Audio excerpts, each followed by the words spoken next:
ఇప్పుడు అన్నీ చూస్తున్నాం కదా. ఇప్పుడు జగన్మోహన్ రెడ్డి గారికి సంబంధించి చూస్తున్నా కూడా ఆయన కూడా అరెస్ట్ అవుతాడని చెప్పేసి ఆయన ఎప్పుడైతే బెయిల్ మీద బయటకు వచ్చిన దగ్గర నుంచి ఇప్పటి వరకు కూడా ప్రతిరోజు అదే వాదన. అధికారంలో ఉన్నా అధికారంలో లేకపోయినా ఆయన ఎక్కడున్నా ప్రతిరోజు ఇదే గొడవ జరుగుతుంది. దాని ద్వారా ఏమైపోయింది, ఒకవేళ నిజంగా ఆయన అరెస్ట్ అయినా కూడా జనాలు నమ్మే పరిస్థితిలో ఉండరో అనే సిచ్యువేషన్స్ని మీడియా క్రియేట్ చేసింది, కొన్ని సంస్థలు క్రియేట్ చేసుకుంటూ వస్తున్నాయి.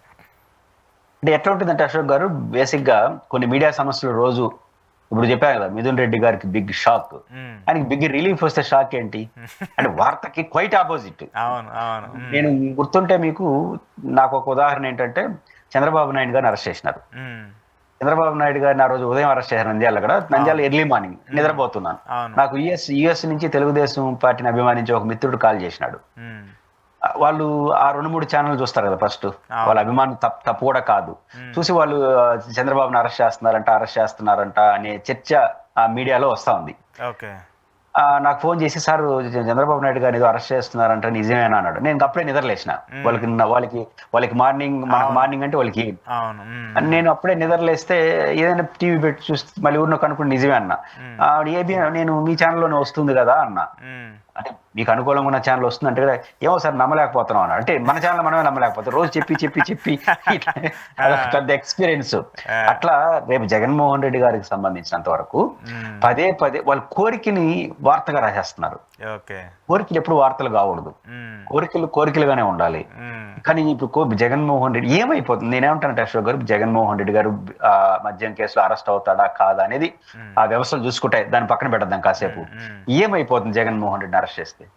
బహుశా ఆయనకి ఏమైనా అరెస్టులు కొత్త, అతను ఎవరో తెలియదు. ఒక వీడియోలో చెప్పాడు, నేను శ్రీకాంత్ రెడ్డి గారిని పార్టీలోకి వస్తానంటే స్టార్టింగ్ లో నేను వద్దన్నాను, ఎందుకంటే ఆయన ఏకవచన ఆయనకున్న ఫ్రెండ్స్ కాబట్టి. శ్రీకాంత్, నా పరిస్థితి ఏందో నాకు అర్థం కాలేదు, అసలు నిలబడను అమ్మ నేను బయట వచ్చేసినాము, నేను ఉంటానో రాజకీయాల్లో ఉండడం నాకు తెలియదు, ఏదో తినడానికి డబ్బులు ఉన్నాయి తింటాను, నేను ఏదో చూసుకుంటాను, బాగుపడినప్పుడు మీరు అందరూ వద్దులే, మీరెందుకు మీ రాజకీయ జీవితాన్ని పోగొట్టుకుంటారు అంటే. ఆయన అరెస్ట్ చేసిన సమయానికి 16 నెలలు జైల్లో ఉన్నాడు కదా. ఆ రోజు ఆయన మీద ఆయనకున్న అంచనా, అంటే నేను ఉంటానో రాజకీయాల్లో ఉండనో తెలియదు, ఏమవుతుందో నా భవిష్యత్తు తెలియదు, యాడికి పోతుందో తెలియదు, అమ్మ నేను వచ్చేసాం, మీరెందుకు నాతో పాటు చేరి రాజకీయాల్లో జీవితాలు పోగొట్టుకుంటారు అంటే నేనేమవుతానో ఆయన తెలియదు. ఆ లో అరెస్ట్ చేసిన జగన్మోహన్ రెడ్డి 16 నెలలు జైల్లో ఉంటే 18 మందిని గెలిపించుకున్నాడు, తన కుటుంబ సభ్యులతో పాదయాత్ర చేయించినాడు. ఆ తర్వాత 2014లో ఓడిపోయినాడు, ప్రతిపక్ష నాయకుడు పాత్ర వహించాడు. 2019లో అద్భుత విజయాన్ని సాధించాడు, మళ్ళీ 24లో ఓడిపోయినాడు.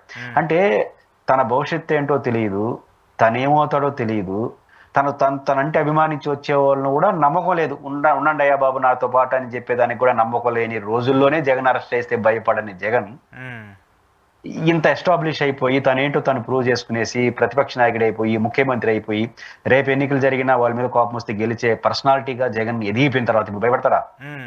ఆ రోజే భయపడిన జగన్ ఈ రోజే భయపడతాడా? నెంబర్ 1. నెంబర్ 2, చంద్రబాబు గారి అరెస్ట్ ద్వారా ఏమి నేర్చుకునింది తెలుగుదేశం పార్టీ? చంద్రబాబు నాయుడు గారు అరెస్ట్ ముందు తెలుగుదేశం శ్రేణులు కొంత భయంగా ఉన్నారు, ఆందోళన ధర్నాలు చేసేటప్పుడు భయం ఉన్నారు.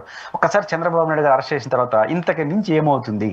మనం అన్ని సర్వం అనుకునేది మన నాయకుడిని అరెస్ట్ చేసిన తర్వాత ఇంకా మనకి తాడోపేడో తేల్చుకోక తప్పదు కదా అని మొత్తం బయటకు వచ్చినారు శ్రేణులు. అంతకుముందు ఎన్నడూ లేని తెలుగుదేశం పార్టీ వాళ్ళ యాక్టివిటీ చంద్రబాబు గారు అరెస్ట్ తో సీన్ మారిపోయింది. ఎందుకంటే ఇంకేముంది, నెంబర్ 1 పర్సన్ అరెస్ట్ చేసిన తర్వాత ఇప్పుడు తాడోపేడో తెలుసుకుంటే మనం భవిష్యత్తు ఉండదు. అది దారితీసింది ఏకంగా అద్భుత విజయానికి దారితీసింది. అదే సూత్రం యువతలో కూడా వర్తిస్తుంది కదా. గారు ఘోరంగా ఓడిపోయినారు. పైపేసి జగన్మోహన్ రెడ్డి గారి కార్యకర్తలు నాయకులు ఆయన అభిమానించే వాళ్ళందరూ 5 ఏళ్ళు మమ్మల్ని పట్టించుకోలేదని కొంత కోపంగా ఉంది జగన్ పైన. ఇప్పుడిప్పుడే జగన్ మారుతున్నాడు అనుకుంటున్నారు. ఈ దశలో ఆయన అరెస్ట్ చేస్తే ఈ కోపాలన్నీ పటాపంచలైపోయి ఏదో ఒకటి తాడు అందరూ ఒకటైపోరా? ప్రతిపక్షంలో ఉన్న వాళ్ళు కషబిషాలు, జగన్ అంటే కోపతాపాలు ఉన్న వాళ్ళు జగన్ అరెస్ట్ అయిన పరిస్థితి వచ్చేసిందంటే ఇంకా మన నాయకుడు అరెస్ట్ చేసిన తర్వాత ఇంకెందుకు దిగేద్దామని దిగతారా? అది మంచిదా తెలుగుదేశానికి? నేను కేసుంటే అరెస్ట్ చేసుకోండి, తప్పు చేసుంటే చర్య తీసుకోండి, దాన్ని నేను తప్పట్ను. ఇప్పుడు తప్పు చేసుకున్న దానికి చర్య కనపడతా ఉందా?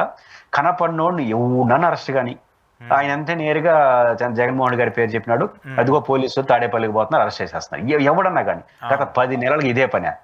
మీరు కేసు ఉంటే అరెస్ట్ చేయండి, తప్పేం లేదు, చట్టపరంగా చర్య తీసుకోండి. జగన్ గారు కాబట్టి వద్దని మనం చెప్పం. తప్పు జరుగుంటే ఆయన వైపు నుంచి పొరపాటు చేస్తుంటే అరెస్ట్ చేయండి, శిక్షించండి. కానీ మీరు తప్పు శిక్ష కన్నా పొలిటికల్ యాంగిల్ ఎక్కువ కనిపిస్తా ఉంది. జగన్ అరెస్ట్ చేసేయాలి, జగన్ అరెస్ట్ చేసేయాలి. ఏమైపోతుంది జగన్ అరెస్ట్ చేసేస్తే? అందరూ వైట్ అవుతారు, అంతకుమించి ఏం కాదు. ఆయన ఏమైనా భయపడే సమాచారం ఏమీ లేని రోజులోనే 16 నెలలు జైల్లో ఉన్నారు. ఇప్పుడు కొంత రిలీఫ్ కూడా వచ్చేస్తుంది. ఆ రోజు జస్ట్ లైక్ ఎంపీ అరెస్ట్ అయిన రోజు జస్ట్ లైక్ ఎంపీ, ఆయనకి ఏం ప్రొవిజన్స్ ఉండవు. ఈరోజు మాజీ ముఖ్యమంత్రి చాలా ప్రొవిజన్స్ ఉంటాయి. మాజీ ముఖ్యమంత్రి అరెస్ట్ చేస్తే చాలా ప్రొవిజన్స్ కూడా ఉంటాయి. కాబట్టి ఆ రోజులైనా భయపడడానికి ఈ రోజు భయపడతాడా? కాబట్టి జగన్ గారిని చట్టం ముందు తప్పు చేస్తుంటే అరెస్ట్ చేయడానికి చేయాలనుకుంటే ఒక రకంగా ఉంటుంది.